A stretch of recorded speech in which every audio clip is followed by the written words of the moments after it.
Assalamualaikum warahmatullahi wabarakatuh. Selamat pagi menjelang siang. Salam sejahtera buat kita semua.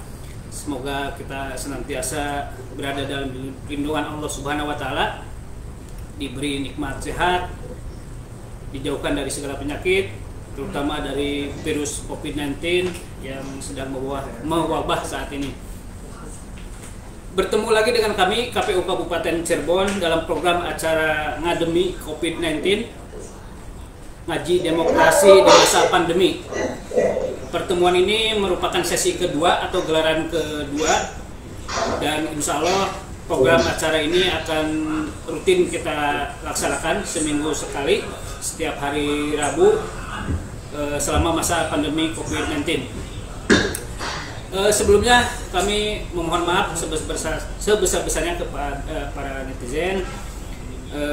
Tadi ada sedikit kendala sehingga kita mulai program ini agak sedikit mundur setengah jam. Mudah-mudahan kedepannya ini menjadi pembelajaran dan program acara ini berjalan dengan lancar. Baik, sebelum lanjut lebih jauh, perkenalkan, saya memperkenalkan diri. Nama saya Ruli dari Sekretariat KPU Kabupaten Cirebon, yang kebetulan hari ini didaulat menjadi moderator pada program acara hari ini. Baik, sahabat netizen, apa kabar semuanya? Terima kasih sudah bergabung dengan kami pada pagi hari ini. Semoga sahabat netizen selalu dalam lindungan Allah Subhanahu wa taala. Dan kami ucapkan selamat bagi yang sedang menjalankan ibadah puasa. Semoga puasanya khusyuk dan mendapatkan keberkahan yang luar biasa. Tidak lupa kami ucapkan terima kasih juga kepada panitia dari Sekretariat KPU Kabupaten Cirebon atas terselenggaranya program acara ini. Mudah-mudahan program acara ini selalu berjalan dengan lancar. Amin. Amin ya Allah. Amin.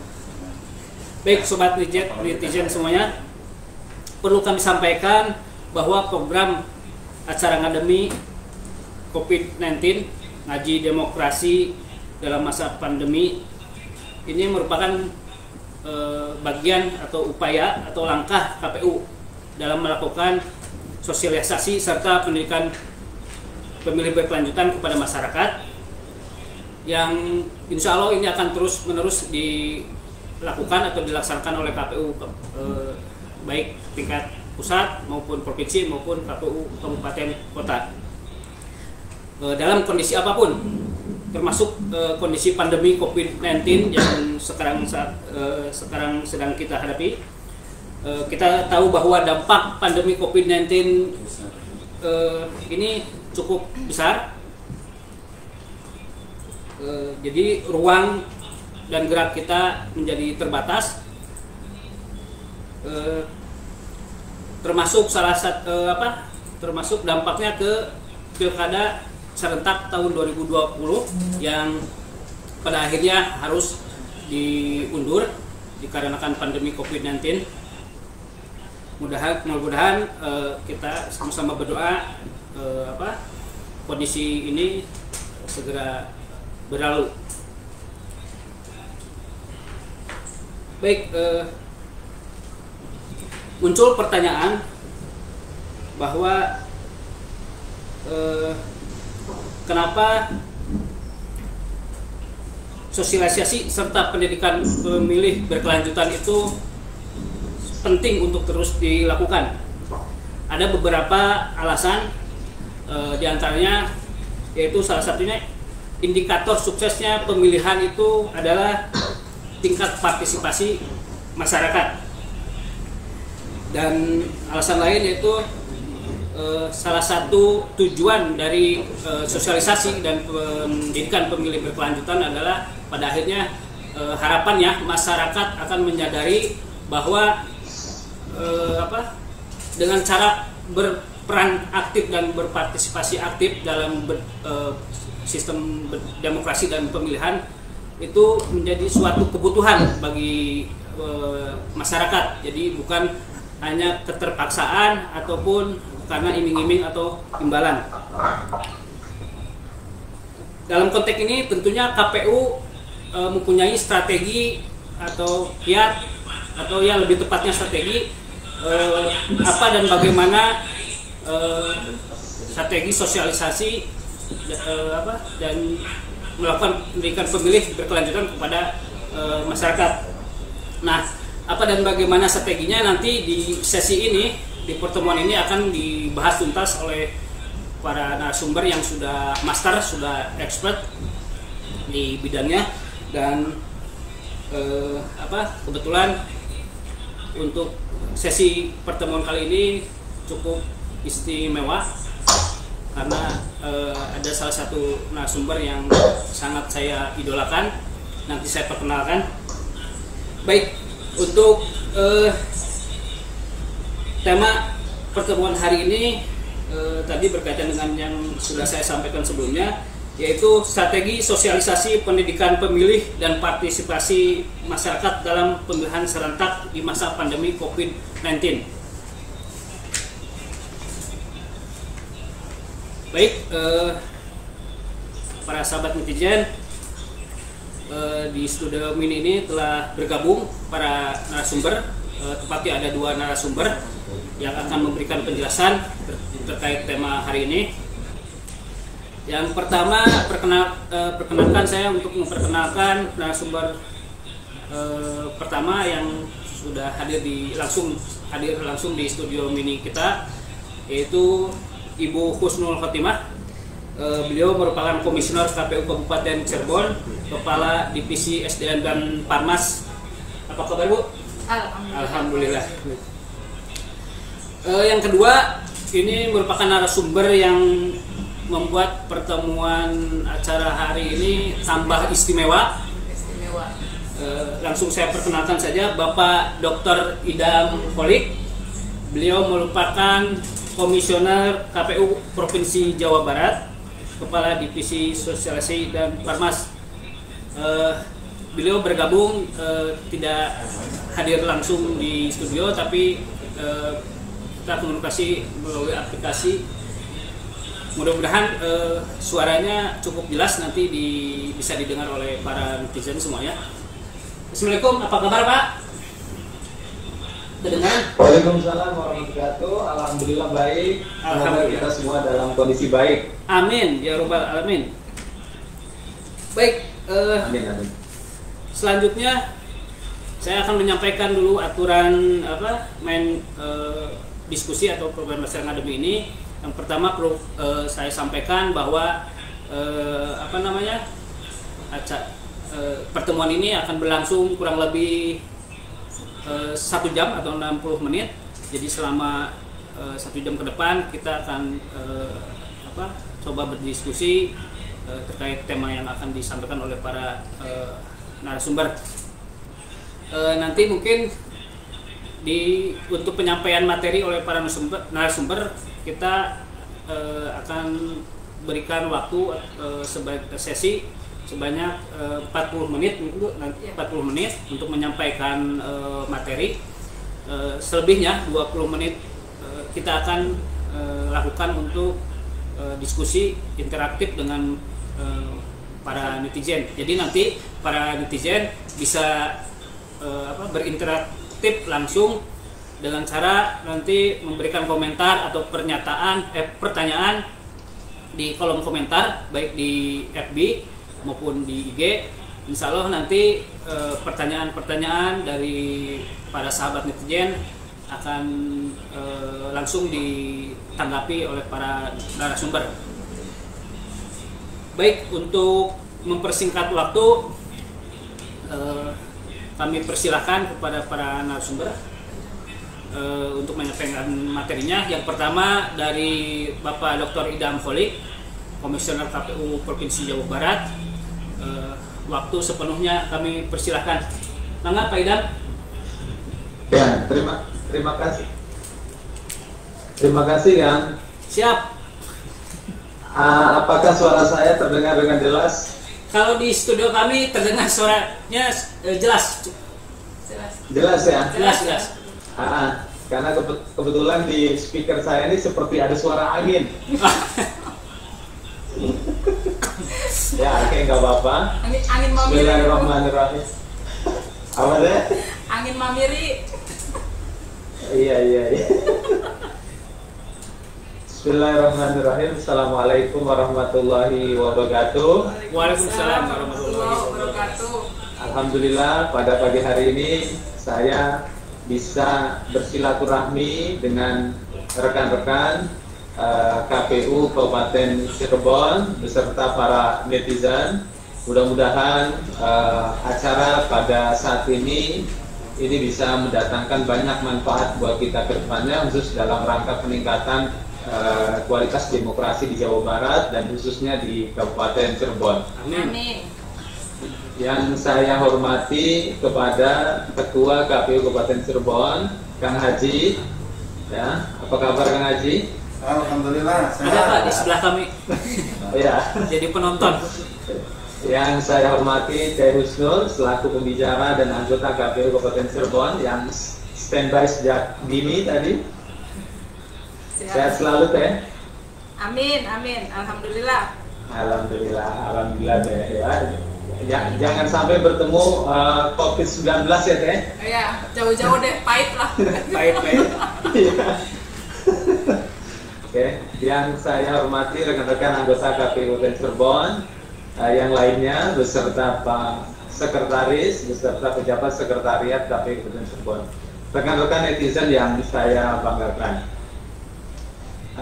Tema diskusi ini memang penting buat kita semua, baik yang sedang menyelenggarakan pemilihan ataupun yang tidak sedang menyelenggarakan pemilihan. Karena saat ini adalah saat-saat yang kalau kita kaji, ini akan mendatangkan banyak pelajaran buat kita semuanya, khususnya bagaimana menyelenggarakan pemilihan di masa krisis kesehatan atau tepatnya di masa pandemi COVID-19.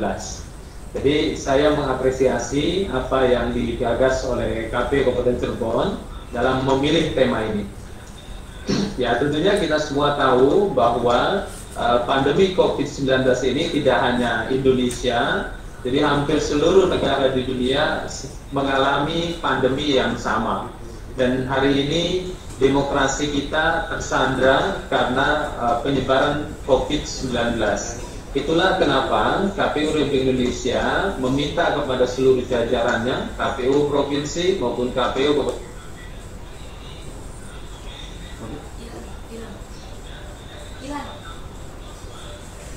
Kalau di sini kan Ini mati guys.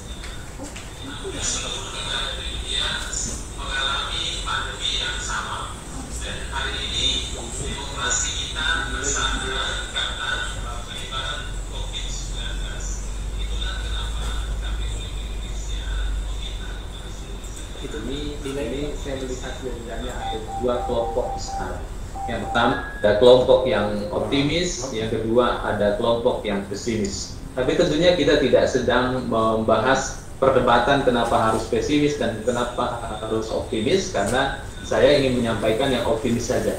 Ya, kenapa optimisme merupakan modal kita dalam rangka memerangi COVID-19.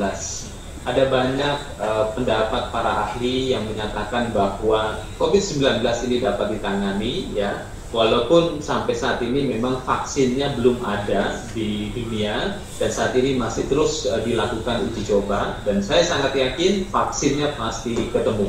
Kalau dalam perspektif religius, di balik satu peristiwa pasti ada hikmahnya, ya. Tinggal persoalannya sampai sejauh mana kita memaknai situasi ini, dan hanya dengan pikiran yang positif kita akan bisa mendapatkan hikmah tersebut. Ya, karena saya yakin di balik ini semua pasti ada sesuatu yang akan diturunkan Tuhan buat peradaban manusia ke depan. Sama seperti yang terjadi pada pandemi-pandemi yang sebelumnya. Pasca pandemi ditemukanlah beragam jenis vaksin terkait dengan penyakit tersebut, dan biasanya pasca pandemi juga kita akan memasuki era baru dalam kehidupan ataupun peradaban manusia.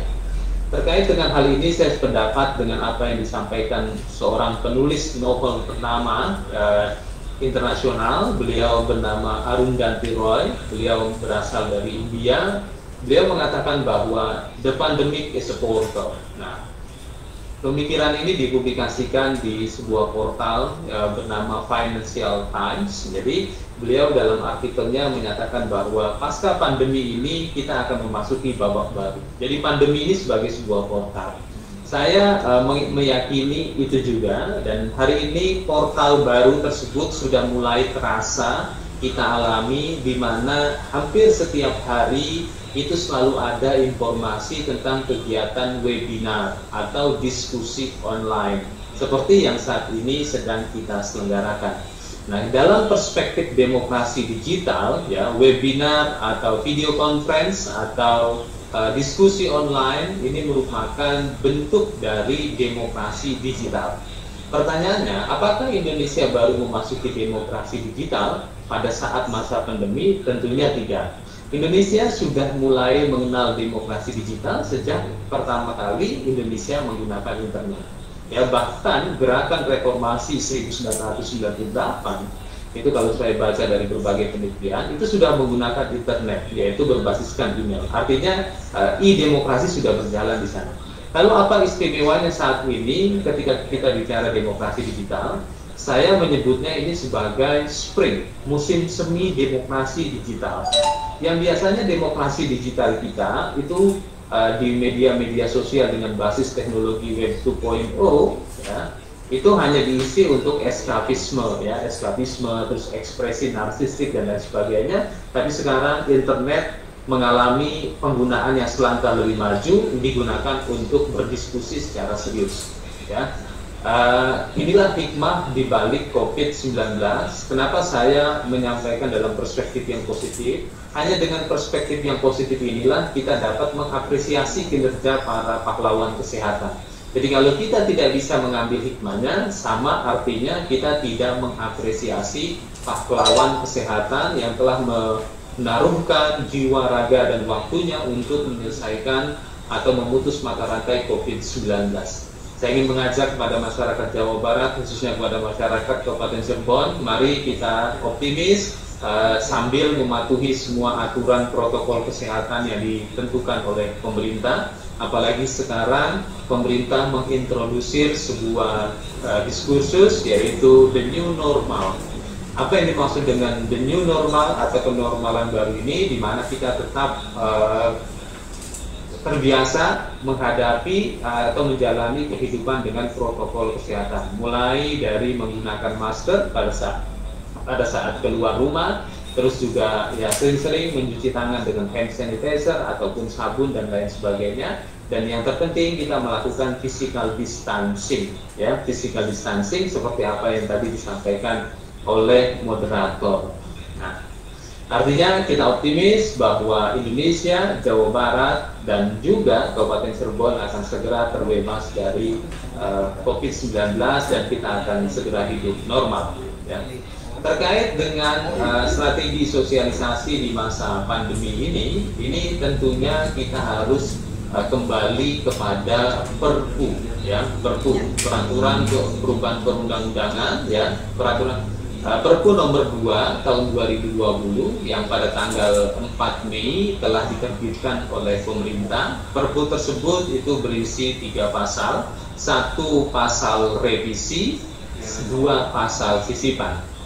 Ya. Kenapa Perpu ini keluar? Karena KPU Republik Indonesia pada tanggal 21 Maret 2020 dengan nomor keputusannya 179 telah menghentikan 3 tahapan penyelenggaraan pemilihan, yaitu tahapan pembentukan badan ad hoc, mulai dari penghentian pelantikan sampai penghentian rencana pembentukan PPDB, petugas pemutahiran daftar pemilih. Tahapan yang kedua, tahapan pencalonan, yaitu pelaksanaan verifikasi faktual dukungan calon perseorangan. Yang ketiga adalah proses pemutahiran daftar pemilih. Jadi tahapan pemutahiran daftar pemilih dihentikan. Alasan KPU Republik Indonesia itu adalah electoral humanism atau humanisme elektoral. di mana KPU Republik Indonesia ingin menyelamatkan pemilih atau ingin melindungi pemilih dari ancaman sebaran pandemi COVID-19. Atau kalau kita merujuk pada pemikirannya Cicero, beliau mengungkap sebuah prinsip hukum, salus populi suprema lex exto, keselamatan rakyat adalah hukum tertinggi. Ya, itulah dalam pertimbangan pemerintah menerbitkan Perpu, yaitu ingin menjaga kehidupan demokrasi dan menjaga stabilitas politik. Kita harus mengapresiasi apa yang telah diterbitkan pemerintah dalam bentuk Perpu nomor 2 tahun 2020. Nah, dalam konteks kita menyikapi pandemi COVID-19 ini ada hal yang menarik, yaitu berkaitan dengan studi rekayasa elektoral atau electoral engineering. Bagi rekan-rekan yang pernah membaca pemikirannya Pipanoris ya, berkaitan dengan electoral engineering, pasti rekan-rekan sudah tahu, tapi bagi yang belum, baik saya akan introdusir gagasan Pipanoris terkait dengan rekayasa elektoral. Menurut Pipanoris, itu setidaknya ada 3 hal yang mesti diperhatikan dalam rekayasa elektoral. Yang pertama, constitutional structure. Nah, konstitusional struktur atau struktur konstitusional ini terkait dengan konteks institusional yang ada di dalam sistem pemerintahan itu sendiri. Artinya berkaitan dengan sistem pemerintahan, ya, sistem pemerintahan, sistem legislator yang kita kenal dengan istilah bicameral, ya. Nah, karena berkaitan dengan sistem legislator, ya, tentunya kita tahu bahwa proses pembuatan Perpu ini tidak semata-mata pemerintah, ya. Nah, ini ada 2 pihak, yaitu pemerintah dan legislator. Dan kalau kita mengacu pada pasal 52 Undang-Undang nomor 12 tahun 12 tahun 2011, bahwa Perpu itu bisa disahkan menjadi undang-undang kalau disetujui oleh DPR. Dan mudah-mudahan dalam waktu dekat kita sudah mendapatkan undang-undang yang berasal dari Perpu tersebut. Nah, yang kedua itu electoral system, ya, electoral system atau sistem elektoral. Ini berkaitan dengan ballot structure, struktur suara, atau bagaimana pemilih mengekspresikan pilihan politiknya, atau bagaimana pemilih memberikan suaranya di TPS. Terus juga berkaitan dengan bagaimana menentukan pemenang dan lain sebagainya. Itu sistem elektoral yang kedua. Yang ketiga, electoral prosedur atau prosedur elektoral, yaitu bagaimana pemilu diselenggarakan dengan sebaik-baiknya sehingga pemilu dapat memenuhi prinsip integritas elektoral, ya. Nah, ketiga hal ini kenapa perlu saya sampaikan? Karena ketiga hal tersebut itu tidak bisa dipisahkan, ya. Sistem pemilu harus bergantung pada struktur konstitusi yang ada, ya. Terus prosedur elektoral harus mengacu pada sistem pemilu. Nah, terkait dengan apa yang diterbitkan pemerintah dalam Perpu tersebut, ternyata pemerintah tidak masuk dalam perubahan sistem elektoral, ya. Pemerintah hanya memasukkan itu tentang waktu penyelenggaraan pilkada atau pemilihan serentak, di mana di angka 3 terdapat sisipan pasal, yaitu pasal 201A ayat 2 yang menyatakan bahwa penundaan hari pemungutan suara pemilihan serentak ditunda pada bulan Desember 2020. Di pasal 200A ayat 2 tersebut itu tidak menyebutkan tanggal. Ya, bagi netizen yang sudah menerima atau mendapatkan blasting informasi dalam bentuk poster tentang tahapan pilkada, ya, yang di sana tertulis katanya diterbitkan oleh KPU, itu sebenarnya informasi yang belum bisa dipertanggungjawabkan. Karena bicara tahapan penyelenggaraan pemilu atau pemilihan serentak ini harus berbasiskan pada dokumen legal. Sampai saat ini KPU Republik Indonesia belum menerbitkan tahapan tentang penyelenggaraan pemilihan pasca penundaan. Jadi dengan adanya kasus tersebut, saya ingin mengajak kepada para netizen untuk berhati-hati atau meningkatkan literasi informasi dengan sebaik-baiknya. Karena biasanya di situasi krisis ini selalu muncul informasi-informasi yang membawa hal-hal yang tidak pasti atau mengarah pada hoax. Dan belum lama Kementerian Komunikasi Informasi merilis ada ribuan hoax yang beredar sejak bulan Maret. Saya ingin mengajak para netizen agar pastikan diri kita terbebas dari informasi hoax, informasi palsu, informasi bohong, dan bahkan disinformasi. Ya, oke. Kembali ke persoalan yang tadi, bahwa hari ini yang perlu disikapi sebagai penyelenggara adalah bagaimana meredesain prosedur elektoral. Nah, prosedur elektoral itu apa saja? Salah satunya adalah sosialisasi. Ya, salah satunya adalah sosialisasi. Ya, jika nanti memang tahapan ini dimulai, ya, dan pemerintah, DPR dan KPU, ya, karena di pasal 122 dijelaskan bahwa ada 3 pihak yang menentukan kapan sebenarnya hari pemungutan suara. Apabila KPU RI, pemerintah dan DPR menyetujui betul di bulan Desember karena pertimbangan COVID-19 ini telah berakhir, ya, maka sosialisasi harus segera dilakukan di bulan Juni, ya, paling lambat di bulan Juni awal sudah harus melakukan sosialisasi. Tapi tentunya kita tunggu peraturan KPU Republik Indonesia. Ya, sosialisasi yang dimaksud sebenarnya sosialisasi tentang tahapan. Kalau secara umum, karena keputusan KPU 179 itu tidak menghentikan sosialisasi, hari ini pun KPU sedang melakukan sosialisasi, yaitu sosialisasi pencegahan pandemi. Nanti di bulan Juni, ya, ketika ini tahapan mulai kembali, maka akan dilakukan sosialisasi tentang pemilihan serentak. Ya, kita tunggu saja informasi resmi dari KPU Republik Indonesia selaku regulator, selaku yang memiliki kewenangan menerbitkan aturan untuk penyelenggaraan pemilihan serentak di 270 daerah, ya, di 270 daerah di Indonesia. Tentunya diskusi ini bagian dari exercise kita atau enrichment, pengayaan kita tentang diskursus bagaimana membentuk perilaku pemilih, ya, yang ideal pada saat pandemi ini. Ya, karena kalau kita mengacu pada berbagai analisis atau prediksi, ada yang mengatakan bahwa COVID-19 ini akan selesai di bulan Oktober, di bulan November, ada juga yang mengatakan di bulan Juni, ya. Tapi tentunya saya sebagai seorang komisioner KPU, karena bukan ahli dalam bidang pemodelan matematika maupun ahli dalam bidang kesehatan publik, prinsipnya saya mengikuti apa yang menjadi kebijakan pemerintah. Ya, terlepas dari apapun itu, yang terpenting bagi kita adalah hari ini, yang pertama kita optimis, yang kedua memikirkan kalau seandainya memang betul pemungutan suara itu dilaksanakan bulan Desember, artinya bulan Juni mau tidak mau harus sudah bergerak kembali. Nah, terkait dengan strategi sosialisasi, ya, yang terpenting di masa krisis ini adalah membangun antusiasme elektoral. Ya, membangun antusiasme elektoral. Nah, kenapa antusiasme elektoral ini harus dibangun? Ya, karena pemilih atau masyarakat yang terpapar atau terteror informasi informasi yang menyeramkan tentang COVID, itu biasanya mereka akan mengalami pesimisme. Jangan-jangan nanti kalau saya keluar rumah, maka saya akan terpapar COVID-19. Ya, itulah kenapa alasannya pemerintah mewacanakan the new normal, ya, dengan standar protokol kesehatan.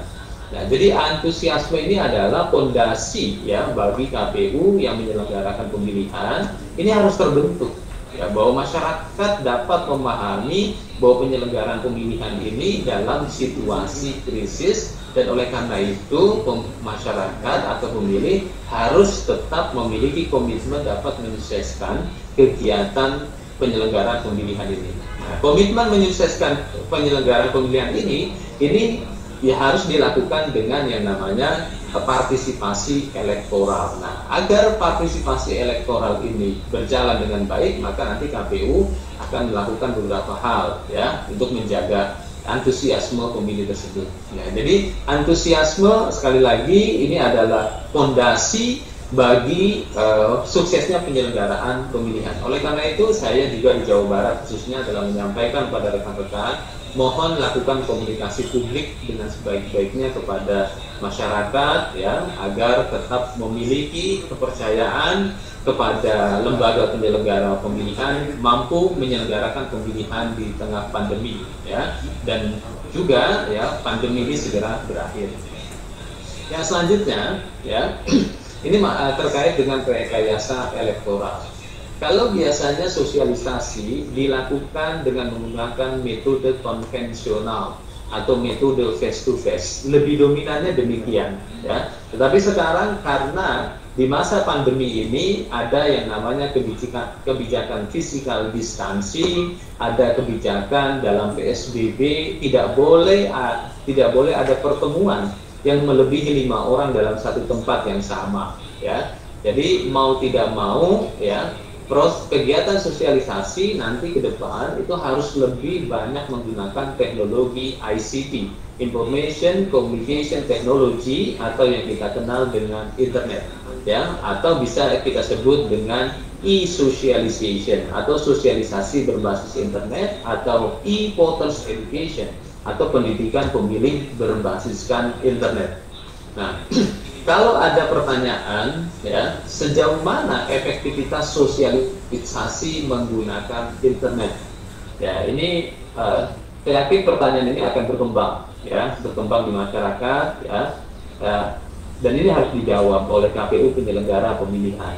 Nah, menjawab tentang pernyataan tersebut tentunya harus berawal dari infrastruktur komunikasi yang ada, ya. Kalau Jawa Barat mungkin bisa dipastikan, ya, karena berdasarkan beberapa survei dari misalkan Asosiasi Penyelenggara Jasa Internet Indonesia, ya, atau APJI, pengguna internet di Jawa Barat terkategori tinggi, ya, terkategori tinggi setelah Jakarta.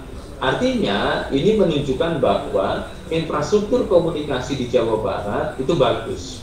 Kalau ada yang mengatakan Jawa Barat belum bebas dari blank spot atau bebas dari tidak adanya sinyal, betul, kita memang belum, tapi saya pikir mayoritas wilayah di Jawa Barat sudah tercoverage oleh sinyal internet yang berbasiskan kepada BTS, ya. Ini artinya kalau sosialisasi diadakan berbasiskan internet, maka tidak ada masalah, ya. Tidak ada masalah. Nah, tinggal seberapa banyak orang yang menggunakan gadget, ya, gadget untuk mengakses kegiatan sosialisasi tersebut. Ya, saya meyakini kalau sekiranya di Jawa Barat, ya, itu pemilik smartphone itu sudah banyak, ya, pemilik smartphone sudah banyak. Dan kalau kita mengacu pada datanya We Are Social yang diterbitkan pada tanggal 30 Januari 2020, di Indonesia itu ada 64% dari 274,1 juta jiwa, ya, pengguna internet. 64% dari 274 juta. Dan karena Jawa Barat ini adalah pengguna internet tertinggi, saya yakin bisa di antara 10 orang, saya yakin 8 orang sudah menggunakan smartphone. Itu keyakinan saya, ya. Tapi kalau keyakinan saya ini tidak tepat, ya mudah-mudahan nanti bisa dibuktikan dengan yang namanya survei kepemilikan smartphone. Karena di Indonesia itu, ya, pengguna internet itu berjumlah 175 juta, tetapi kepemilikan smartphone itu 330 juta berdasarkan data We Are Social. Artinya banyak sekali pengguna smartphone-nya. Dan saya yakin 8 dari 10 orang di Jawa Barat, ini keyakinan saya, sudah memiliki smartphone. Nah, tinggal selanjutnya sampai sejauh mana mereka care atau peduli tentang kegiatan sosialisasi yang dilakukan oleh KPU penyelenggaraan pemilihan. Nah, ini lagi-lagi kembali kepada antusiasme pemilih, ya. Dan mudah-mudahan nanti KPU Kabupaten Kota penyelenggara pemilihan mampu berkomunikasi dengan baik sehingga segera dapat memboosting atau meningkatkan semangat atau antusiasme pemilih untuk mengikuti kegiatan tahapan penyelenggaraan pemilihan atau berpartisipasi dalam penyelenggaraan pemilihan. Jadi nanti ke depan saya akan meminta kepada rekan-rekan KPU Kabupaten Kota, dan saya yakin tanpa diminta juga mereka sudah mempersiapkan konten-konten yang informatif, konten-konten yang kreatif, ya, konten-konten yang memberikan kepastian informasi, ya. Jadi setidaknya itu, yang pertama informatif, yang kedua kreatif, yang ketiga adalah kepastian terhadap informasi itu sendiri. Karena hari ini sejak tahun 2017 Indonesia mengalami yang namanya gejala politik pasca kebenaran, post-truth politik yang ditandai dengan hoax, disinformasi, fake news, ya itu menjadi fenomena keseharian. Nah, sehingga nanti juga dalam kegiatan sosialisasi itu juga saya tekankan agar melakukan pendidikan literasi informasi, karena saya meyakini hoax, fake news, dan disinformasi ini masih tetap ada dalam penyelenggaraan pemilihan seperti itu. Selanjutnya dalam konteks sosialisasi dan pendidikan pemilih ada yang diistilahkan sebagai news engagement, ya, news engagement. Jadi ada banyak penelitian yang dilakukan ya oleh para ahli bahwa news engagement atau keterikatan atau keterpautan atau akses seseorang terhadap sebuah berita itu mampu meningkatkan tidak hanya literasi elektoral tapi juga aktivasi elektoral. Semakin banyak pemilih membaca berita, tentunya berita-berita yang sesuai dengan standar jurnalistik, baik itu Undang-Undang Nomor 40 tahun 1999 ataupun Kode Etik Dewan Pers, ya, atau media yang tersertifikasi. Nah, saya mengajak kepada para netizen, ya, kalau sekiranya ada informasi yang belum dipastikan kebenarannya, mohon ditelusuri dengan menggunakan searching engine di portal-portal berita yang tersertifikasi oleh Dewan Pers. Kembali ke persoalan news engagement, ya. News engagement ini bagian penting dari partisipasi, ya. Bahkan seperti Profesor Danimo mengatakan bahwa kalau kita ingin membentuk populasi well-informed voters atau well-informed citizen, kuncinya adalah bagaimana mereka mengakses berita. Karena pada saat mereka membaca berita, maka di situ mereka sedang berpartisipasi politik. Nah, dalam konteks ini saya ingin mengajak dan saya yakin kepada rekan-rekan jurnalis, tentunya sesuai dengan standar kode etik jurnalistik dan kebijakan internal medianya, juga berkomitmen, ya saya yakin ya, berkomitmen untuk mencerdaskan pemilih, ya. Mencerdaskan pemilih tidak semata-mata berorientasi pada rating, tidak semata-mata berorientasi pada opla, tidak semata-mata berorientasi pada klik, ya. Seperti itu. Jadi rekan-rekan jurnalis juga saya yakin punya komitmen mencerdaskan pemilih dengan berita-berita yang mencerahkan, seperti itu. Ini sepertinya waktunya tidak lama lagi, jadi saya akan persingkat, ya. Jadi news engagement penting. Saya ingin mengajak kepada para pemilih di masa pandemi ini juga untuk terus mengakses berita, ya, karena berita sebagai sarana pendidikan politik. Yang selanjutnya, ya, karena saat ini ada dua kebijakan pemerintah yang membuat kebebasan gerak kita menjadi sangat terbatas, ya, bukan berarti kita tidak boleh gerak.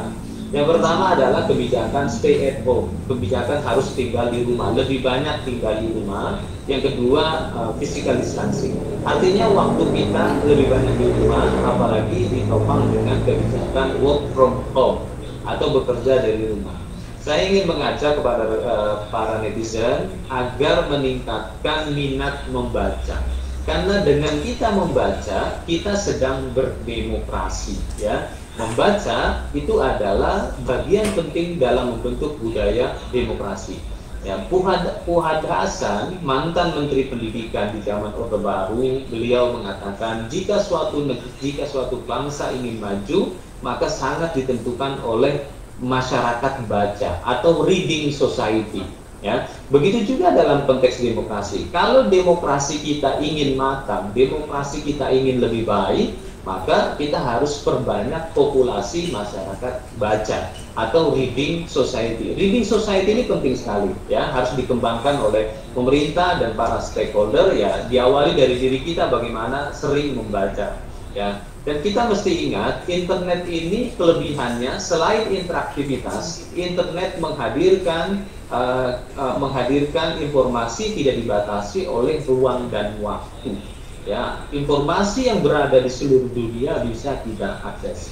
Artinya dengan internet kita akan lebih banyak mengakses sumber-sumber bacaan, ya, dalam format e-book, ya, dalam format e-journal, dalam format e-paper dan lain sebagainya, ya. Jadi hari ini tidak ada alasan bagi kita untuk membaca, Jadi setidaknya itu yang bisa saya sampaikan karena ini waktu juga terbatas. Jadi strategi yang akan dikedepankan, pertama KPU penyelenggara pemilihan itu harus membangkitkan antusiasme, ya. Yang kedua berkaitan dengan penggunaan teknologi informasi. Yang ketiga news engagement. Yang keempat itu ya budaya membaca. Ya, selain itu tentunya dalam hal teknis KPU nanti juga akan menggunakan ya pendekatan marketing politik, bagaimana mensegmentasi pemilih, menyusun pesannya berbasiskan segmentasi pemilih dan lain sebagainya. Jadi itu yang secara umum.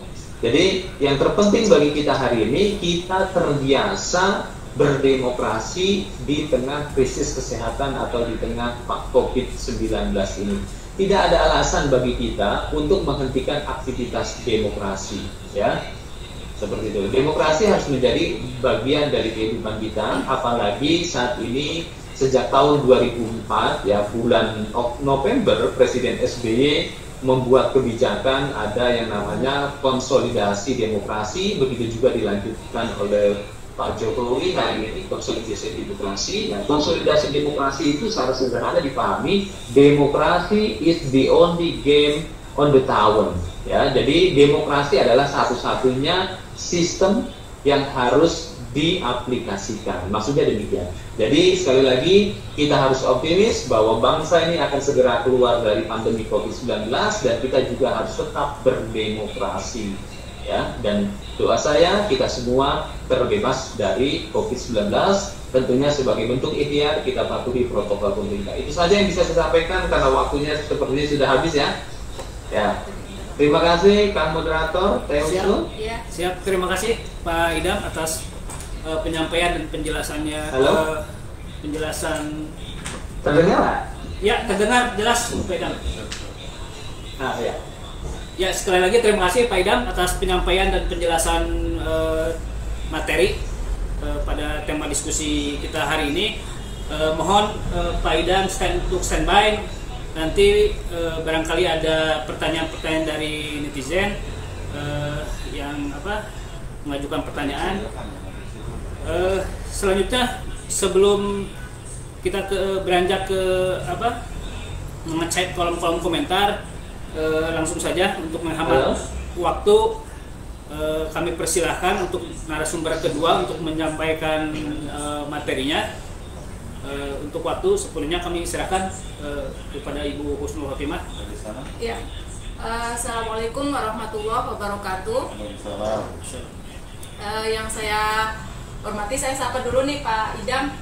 Terima kasih atas kesediaan waktunya bergabung bersama ngademi COVID-19 bersama KPU Kabupaten Cirebon. Terima kasih juga saya sampaikan kepada moderator dan teman-teman media, tim media KPU Kabupaten Cirebon. Saya sapa dulu sahabat pemilih, mudah-mudahan dalam keadaan sehat walafiat di tengah-tengah krisis yang sedang menimpa kita semua, ya, dilancarkan puasanya. Baik, kalau tadi kita sudah mengambil banyak sekali informasi pengetahuan dari yang disampaikan oleh Pak Idam sebagai Komisioner KPU Provinsi Jawa Barat. Saya akan sedikit menyentuh ke ruang lokal KPU Kabupaten Cirebon. Kondisi pemilih di Kabupaten Cirebon hari ini seperti sama-sama kita tahu karena sering juga kita ulangi di berbagai kesempatan bahwa tingkat partisipasi pemilih, ini saya baru bicara tentang angka ya Pak Idam, belum soal kesadaran. Terkait dengan partisipasi masyarakat Kabupaten Cirebon itu masih sangat rendah, ya, selalu berada di urutan bawah. Di pemilu kemarin kita ada di posisi 2 dari bawah setelah Indramayu. Jadi ini menjadi tugas berat kita bersama, bahwa judul kita hari ini adalah tentang strategi Sosdikli di masa pandemi. Sebelum itu saya kira saya akan memaparkan dulu bagaimana atau treatment apa saja yang coba kita lakukan, karena berangkat dari kegelisahan kami. Kenapa? Apa itu? Iya, nggak tahu. Tadi suara saya kedengaran. Enggak. Keluar resolusinya. Kenapa kita terus-menerus ada di posisi juru kunci? Nggak tahu saya. Saya kira harus banyak yang kita kaji, terutama soal bagaimana itu bisa terjadi. Dari 40 kecamatan, 424 desa, kita sudah mengidentifikasi terkait siapa sebetulnya atau di tempat mana penyumbang angka-angka partisipasi di Kabupaten Cirebon rendah. Misalnya di Kecamatan Kalibedi itu pemegang rekor juru kunci di pemilu 2019 kemarin. Jadi di Kalibedi itu partisipasinya tidak lebih dari 49%. Itu untuk Pilpres. Belum kita bicara tentang perolehan atau partisipasi di pemilu legislatifnya. Itu lebih rendah daripada Pilpres. Saya akan membaca ada dua hal yang kita lakukan sebagai salah satu strategi yang kita lakukan. Yang pertama itu adalah mau tidak mau kita harus melakukan atau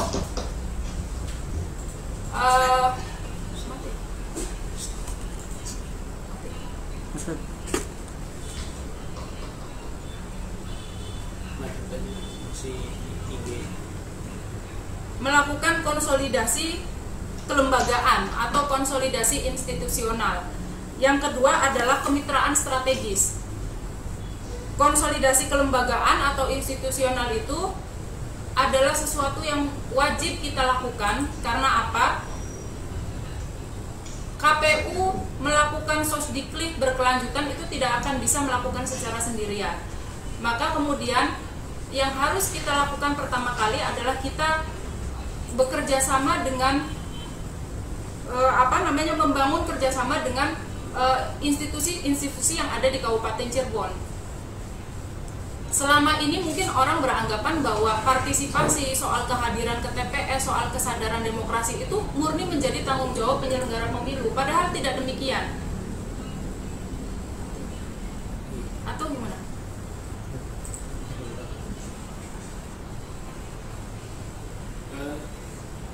Gimana ya? Mohon maaf, ini ada sedikit kendala di FB Live. Mohon ditunggu sebentar. Baik ya. Ini di IG masih jalan. Masih jalan di IG.